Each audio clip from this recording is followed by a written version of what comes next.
Ilyola. Hello, my friend. How are you? Anto, 99 stars. Wow, kailangan batiin tong si Kay.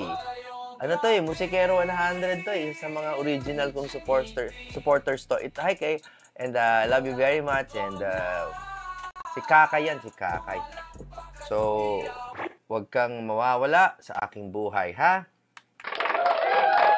Okay. So, historically, ginawa na ba ng Amerikano ito? Kung kayo po ay mahilig magbasa ng mga kasaysayan and all that, at kung nakita nyo na po ang mga ginawa ng bansa na yan sa ibang bansa, no?